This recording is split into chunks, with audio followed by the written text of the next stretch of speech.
Bien, bonjour à tous. Il est 12h. Je vous propose qu'on commence cette conférence sur les principes et les fonctionnements des pédagogies actives.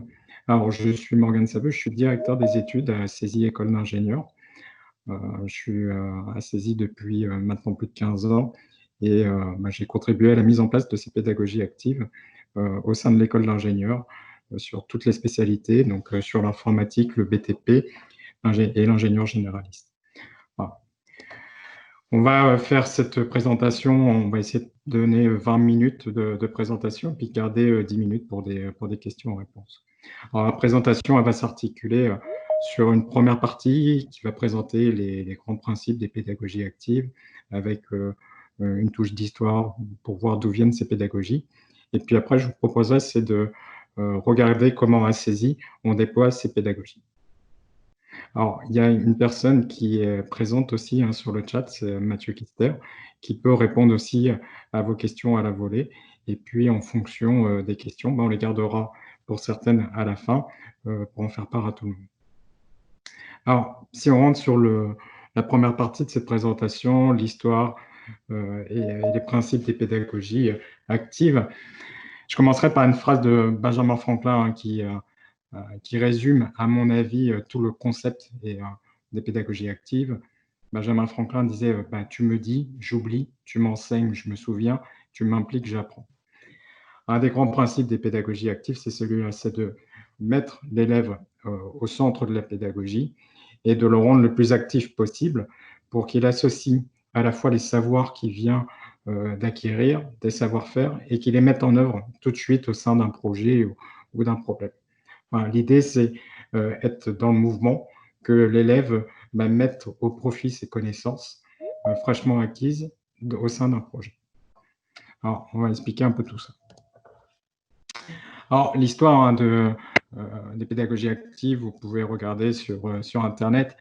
Vous trouverez ça souvent sur le terme PBL, pour Problem Based Learning, qui est souvent repris en français par APP. Alors attention, il peut y avoir deux définitions qui sont très très proches. C'est juste une question d'organisation dans les pédagogies. APP, ça veut dire apprentissage par problème, mais vous trouverez aussi le terme apprentissage par projet. Alors les concepts de fond sont très très proches, reste que la mise en œuvre est différente.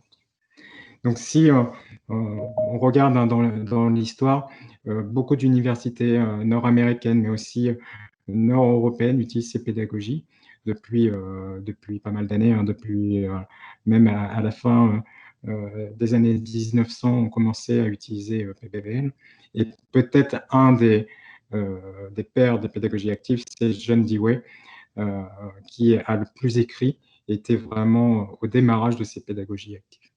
Alors, il y a un Français aussi qui est très connu dans les pédagogies actives, c'est Freinet, et qui a aussi beaucoup écrit sur les pédagogies actives.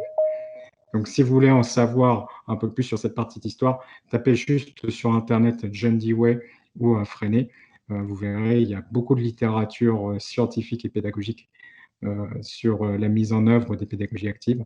Alors, on fait souvent aussi le lien pédagogie active et puis la série américaine que vous avez peut-être regardée, Dr House. Vous verrez, je ferai des liens tout à l'heure entre ces deux manières de faire parce que ce sont quand même très très proches et il y a un fondement qui est l'apprentissage de la médecine. Et c'est pour ça que PBL a souvent été utilisé en médecine et est encore utilisé beaucoup en médecine parce qu'il est très adapté à cette capacité que l'on recherche chez les médecins de diagnostiquer, de poser des hypothèses et puis de chercher des protocoles pour vérifier que le traitement mis en place marche. Donc vous allez voir, on va faire des liens là sur ces différentes notions, sur cette démarche et puis aussi où est-ce qu'on le retrouve dans les différents métiers. Donc en résumé, deux noms à retenir sur les pédagogies actives, John Dewey et Célestin Freinet, si vous voulez en savoir un peu plus. Alors, voilà, je vous disais les origines de PBL, Célestin Freinet, qui était un pédagogue, qui était français, 1896, vous voyez, ça remonte à quand même pas mal d'années. Et puis, John Dewey, philosophe américain, là encore, c'est encore plus ancien, 1872. Voilà.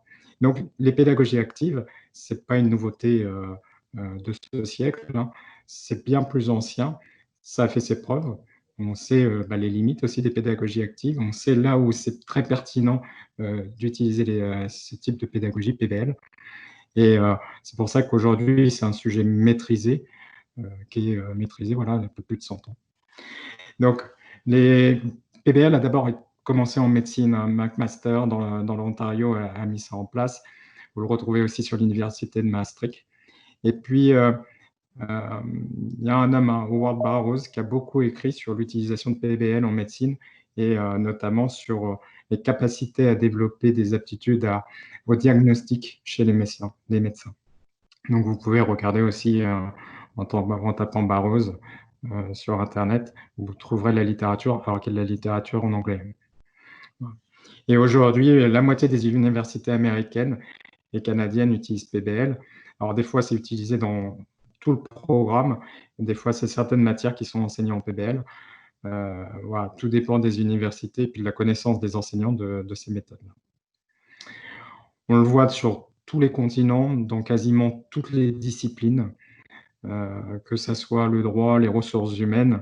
On le trouve un petit peu moins en littérature, mais en tout cas, tout ce qui va toucher au métier de l'ingénieur, au métier des sciences, peuvent utiliser ce type de pédagogie. Voilà.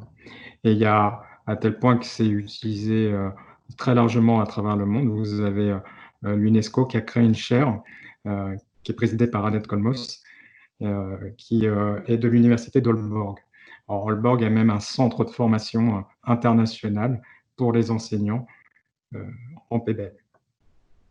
Donc, vous pouvez regarder un tapé Kolmos sur Internet, là encore, ça vous ramènera au centre pédagogique de l'université d'Aalborg. Alors, principe de fonctionnement, il va dépendre des universités, des écoles et de leur mise en place, mais globalement, ce que je dis là, c'est les grands principes de fonctionnement de PBL. C'est toujours 3 temps. Il y a un premier temps qui est un temps collectif. Souvent, c'est par groupe de 6 à 12, voire 15 élèves qui va se réunir. Ça va durer 1 heure à peu près. Puis après, il y a un deuxième temps qui est un temps individuel. Des fois, il peut y avoir des activités de groupe, ça je préciserai tout à l'heure, mais globalement, c'est un temps de travail, de lecture, d'expérimentation. Voilà. Et puis, il y a un troisième temps, on va faire revenir le groupe qui s'était réuni au premier temps pour voir les recherches des uns et des autres et puis réussir à faire une synthèse. Dans le premier temps, l'idée, c'est d'exposer les élèves à un problème. Alors, ce problème, ça peut être une situation réelle que l'on peut retrouver en entreprise. Ça peut être une situation qui a été créée volontairement par l'école pour amener les élèves à travailler quelques points précis. Mais bien souvent, c'est cette notion de problème que l'on peut retrouver dans la vie réelle. Les problèmes sont toujours pluridisciplinaires, sont toujours calqués sur des niveaux de difficulté variables en fonction des années d'études. Première étape dans cette exposition au problème, ça va être de clarifier les termes, de clarifier le vocabulaire. Donc les élèves organisent souvent une lecture commune, puis une lecture individuelle. On souligne les termes qui peuvent poser problème. Puis après, le texte souvent peut être plus ou moins compliqué en fonction, là encore, du niveau d'études des élèves. Mais la deuxième étape, ça va être de réussir à caractériser le problème, de le définir et d'essayer tous d'avoir la même lecture de la situation problème et du problème qui est posé. Et après, les élèves vont formuler des hypothèses, se dire, par exemple, pour résoudre ce problème-là, je pense qu'il serait bien de faire ça. Donc là, c'est une phase vraiment hypothétique. Puis après, on va organiser les hypothèses, les classer, pour réussir à faire un plan d'action qui va être utilisé dans le deuxième. Et à la fin, les élèves vont définir de ce temps-là quels sont les objectifs d'apprentissage qu'il y a derrière cette situation. Ça peut être, par exemple, de comprendre un problème scientifique. Donc là, ça a souvent relié à des problèmes un peu plus globaux, ou alors c'est vraiment quelque chose de très technique. Et là, c'est l'apprentissage d'une méthode ou d'un savoir-faire. Une fois que les élèves ont fini ce temps qui dure 1 heure, ils vont tous partir dans cette démarche individuelle. Souvent, là, il y a beaucoup de lectures. Il peut y avoir aussi des vidéos, des recherches sur Internet, des phases d'expérimentation. Si par exemple, on est dans le développement, les élèves sont amenés à réaliser des programmes. Si on est dans le BTP, il peut y avoir des calculs de structure. Voilà, il y a tout un tas de possibilités. Mais durant tout ce temps, les élèves sont amenés à faire un portfolio, c'est-à-dire c'est un document les formes peuvent varier du document Word jusqu'au PowerPoint, où ils vont venir et stocker tous les résultats de leur recherche. Et puis dans le troisième temps, chaque élève va arriver avec ce portfolio dans l'activité de groupe. Chacun va peut-être avoir trouvé des choses différentes. Et c'est ça l'avantage, c'est que chaque élève va présenter ce qu'il a trouvé et essayer de répondre aux problèmes qui a été vu dans le premier temps.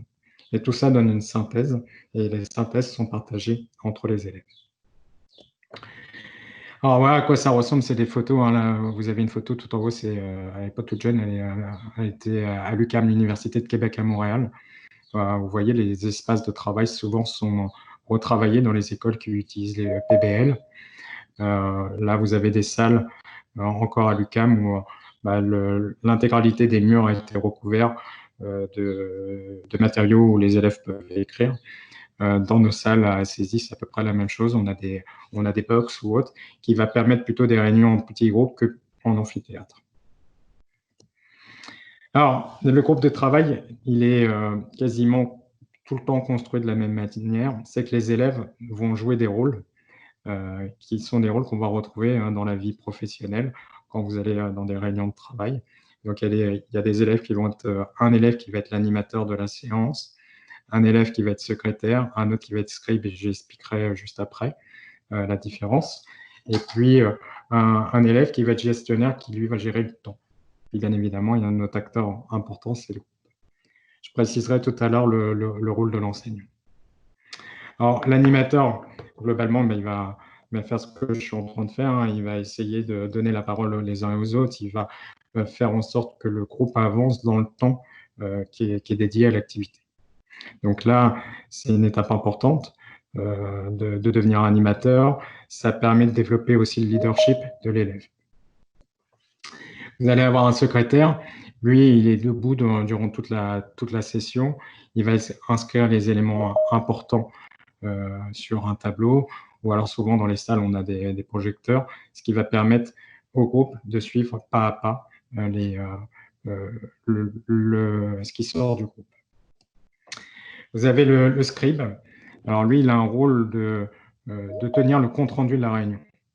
Donc ça, vous l'aurez aussi à faire hein, dans votre vie professionnelle, de faire des comptes rendus de réunion. C'est quelque chose d'important, sachant que le compte rendu est distribué aux élèves à la suite. Et puis le gestionnaire, je vous le disais tout à l'heure, c'est lui qui va gérer le temps, s'assurer que le groupe avance à la bonne vitesse pour respecter le temps, et parce que derrière, il y a d'autres activités à faire. Donc vous voyez là déjà, dans tous ces rôles-là, on sent bien que l'élève, il est bien plus acteur que quand il était au lycée où il écoutait paisiblement un enseignant parler. Des fois, ça rentrait dans l'oreille, ça ressortait par les pieds sans forcément de traitement cérébral entre les deux. Voilà. Et puis le groupe, bien évidemment, souvent c'est des groupes de 12 élèves, donc vous voyez les 4 rôles, donc il reste des élèves, c'est eux qui participent aussi activement à ces phases d'hypothèse, de définir des plans de travail et aussi de synthèse. Alors, juste une slide hein, pour bien comprendre la méthode PBL versus une méthode scientifique. Vous allez voir que c'est très très proche. C'est pour ça que je citais tout à l'heure Dr House. Donc vous pouvez faire un peu le lien entre les deux. En PBL, hein, l'idée c'est de récupérer le maximum d'informations sur le problème, de se questionner sur le problème, de définir des hypothèses. Donc, on parle d'arbre d'hypothèses et définir ses objectifs de travail. Une fois que ces objectifs de travail sont fixés, il y a la collecte d'informations. Et donc là, les élèves sont actifs, vont aller chercher sur les sites internet, dans des livres, vont expérimenter pour aller vérifier leurs hypothèses. Et puis, ça peut amener à des phases de lecture complémentaires en fonction de la vérification des hypothèses. Si vous comparez avec une méthode scientifique, si un jour vous avez l'occasion de faire une thèse, hein, notamment, vous verrez que la démarche est quasi similaire. C'est on fait des observations, on pose des hypothèses, on définit un protocole, on collecte des données. Donc là, vous voyez, on est complètement aligné. On vérifie ces hypothèses et puis ça peut amener à des expérimentations ou une expérimentation complémentaire. Donc la méthode PBL repose essentiellement sur une démarche scientifique.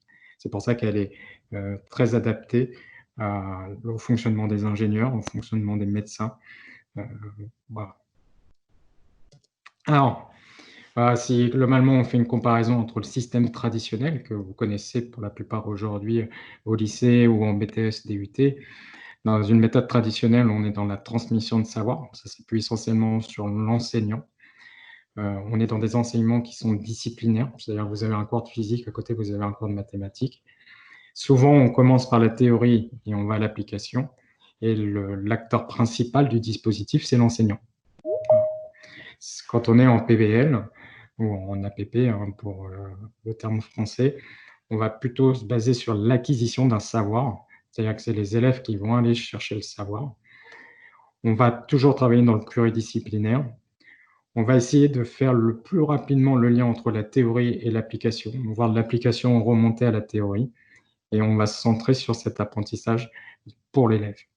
Et donc, vous voyez qu'on est sur une approche de contenu, et puis aussi l'apprentissage d'un processus d'apprentissage.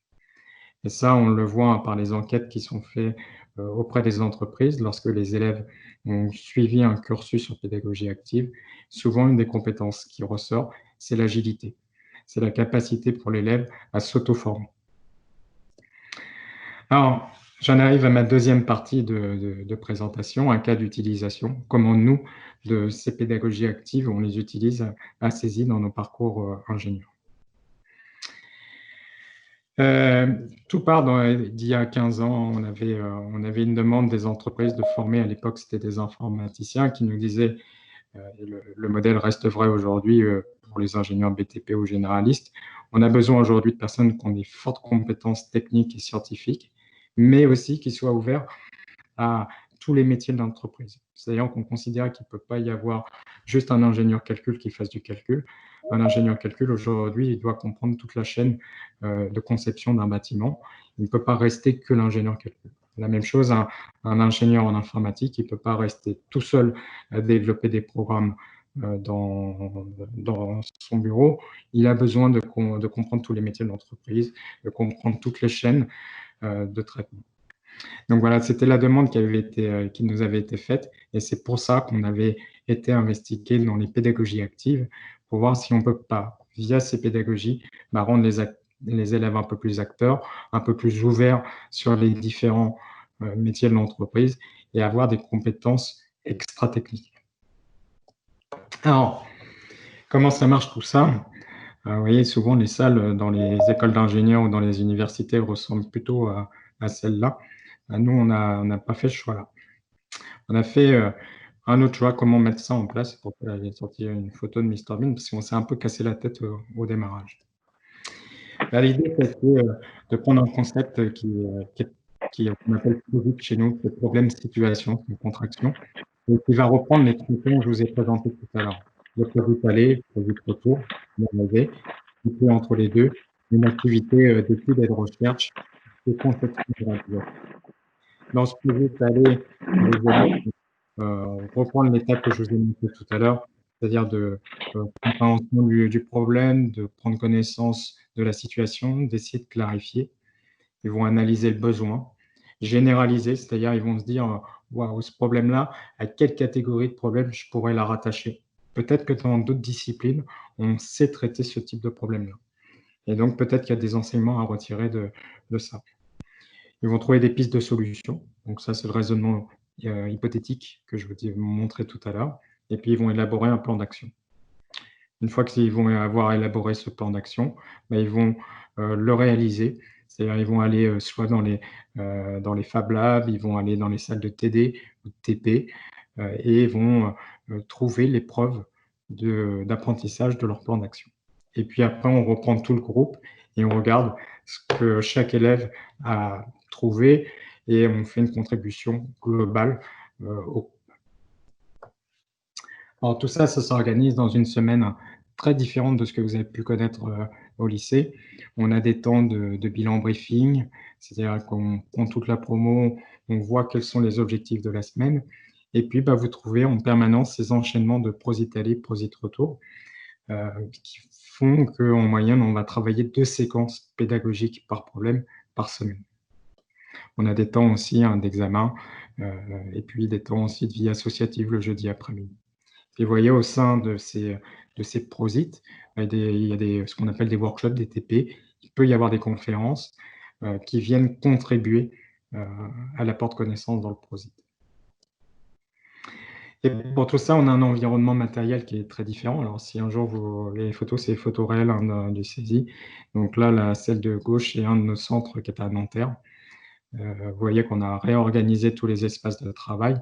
On est très, très loin des configurations de salles que l'on peut connaître en lycée. Il y a beaucoup de prototypage aussi, notamment pour nos formations d'ingénieurs. C'est pour ça que vous voyez, on a des imprimantes 3D directement dans les salles. Mais à côté, on a d'autres espaces, notamment des Fab Labs, comme dans beaucoup d'écoles d'ingénieurs. Donc, toute la pédagogie se fait en petits groupes. Comme ça, on est sur des groupes de 6 à 12 élèves en fonction des centres. Voilà, donc je voulais tenir dans les 20 minutes. On est à 22 minutes pour garder un temps d'échange, de questions-réponses. Si vous voulez en savoir plus, cette conférence est enregistrée. Je vous ai mis quelques liens intéressants qui vous permettent de vous renseigner un peu plus sur les pédagogies actives. Je sais que vous maîtrisez tous l'anglais très très bien, donc vous pouvez aller lire aussi quelques discussions en anglais sur le sujet. Je vais arrêter le partage du PowerPoint, puis on va essayer avec Mathieu de répondre à vos questions.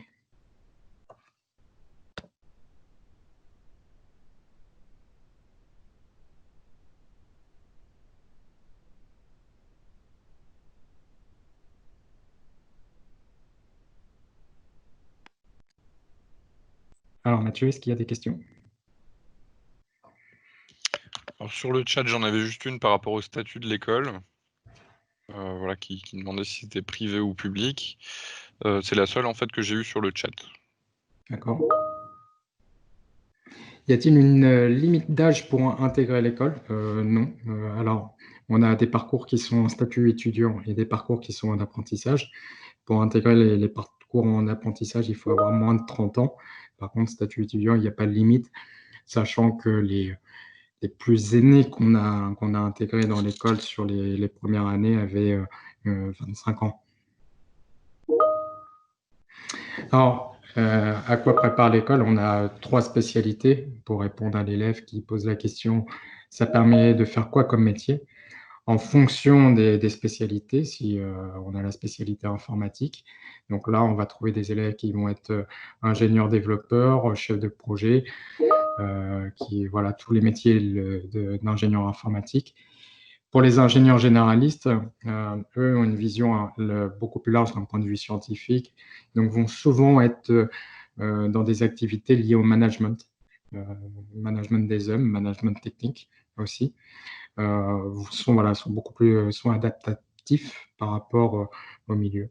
Les ingénieurs BTP, pour beaucoup de nos ingénieurs, ils sortent dans la conduite de chantier, notamment.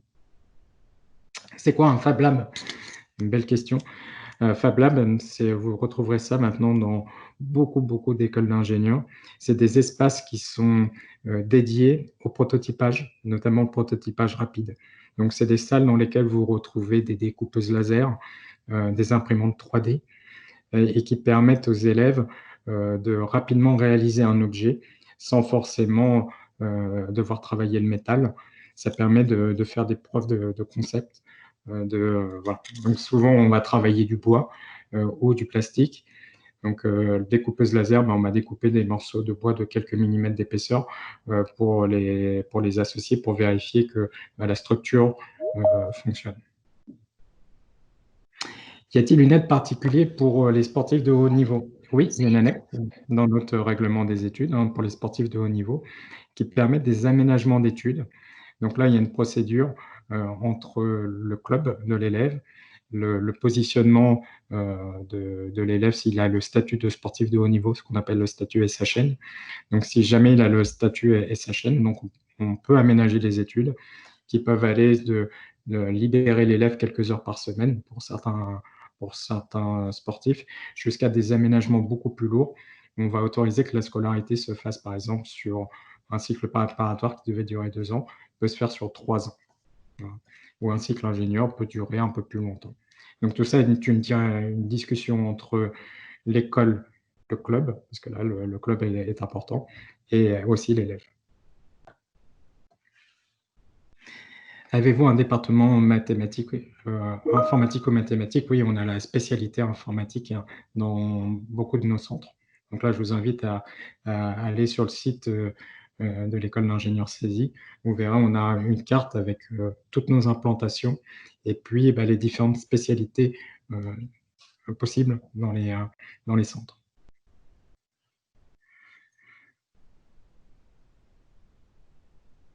Il reste 4 minutes si vous avez une dernière question.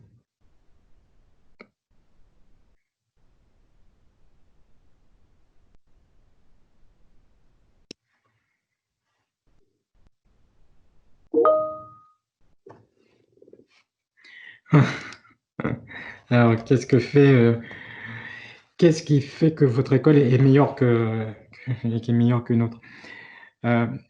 L'objectif de notre école, c'est pas forcément de prendre on va dire les meilleurs en mathématiques.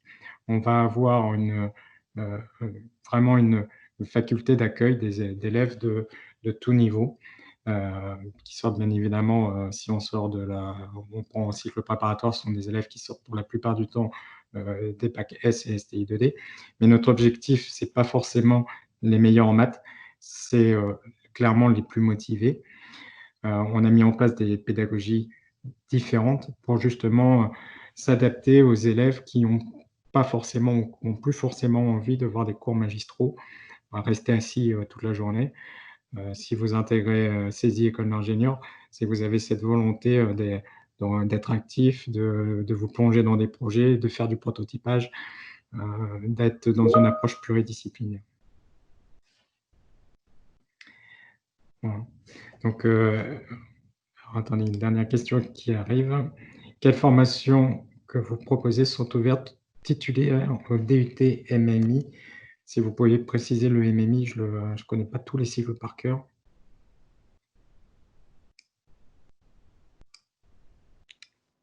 Mathieu, si tu connais MMI? Alors, ça doit être multimédia et Internet. Ouais, c'est ça. Mais je connais. Multimédia et Internet, c'est spécialité informatique, oui. Sans aucun problème, ce sont des profils qu'on va retrouver comme les DUT informatiques. Pour le BTS CPI, si c'est conception de produits industriels, là, clairement, on va plutôt vers du BTP. Oui, ça colle assez bien. Ouais, on a quelques généralistes qui viennent de CPI. Les spécialités importantes pour la réforme du bac. Alors oui, c'est une belle question. On propose toujours aux élèves de garder les mathématiques, ça c'est clair. Et après de compléter soit par sciences physiques ou SI, mais de toujours garder maths sur les 2 ans. C'est vraiment important. Au pire, prendre l'option maths sur la dernière année, mais surtout pas d'enlever la spécialité. Vraiment, vous aurez besoin, si vous rentrez en école d'ingénieur, d'un socle sur les mathématiques qui vous permet pas forcément d'être les meilleurs dans le raisonnement mathématique, mais au moins sur l'utilisation des outils mathématiques. Donc toujours garder sciences en premier.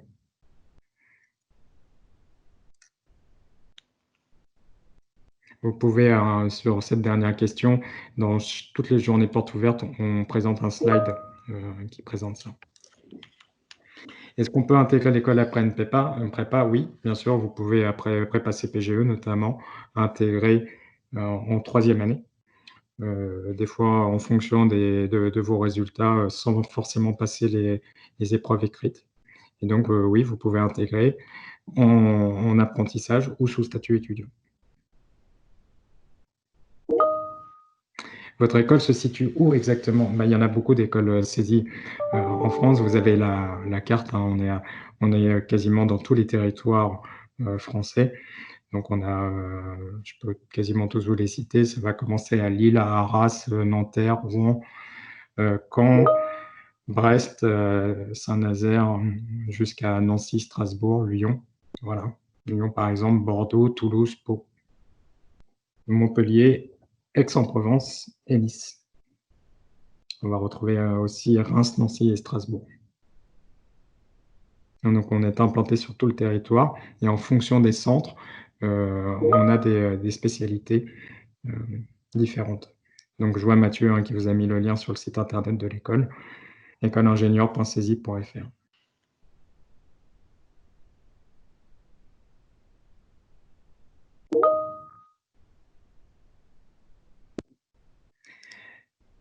Pour une formation en apprentissage, reste-t-il des frais à la charge de l'étudiant? Non, c'est interdit par la loi. La formation en apprentissage est gratuite pour les élèves. Le modèle de financement, c'est l'entreprise va verser un salaire qui est en fonction de l'âge de l'élève est différent, et c'est l'entreprise qui va payer la formation à saisie. Donc par des montages, hein, qui sont ce qu'on appelle des contrats d'apprentissage, on ne va pas rentrer dans tout le détail, mais pour l'élève, c'est gratuit. Les seules dépenses qu'il peut avoir sont des dépenses, on va dire courantes, d'achat d'un ordinateur portable, ce genre de choses-là, mais il n'y a pas de frais de scolarité. Il n'y a pas de frais de dossier non plus.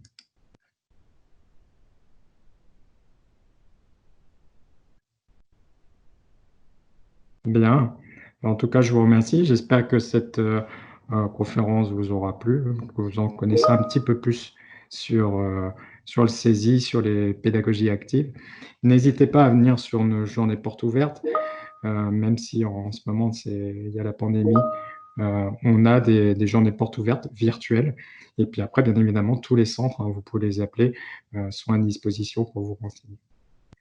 Voilà, je vous remercie. Passez une très, très bonne journée et puis à bientôt.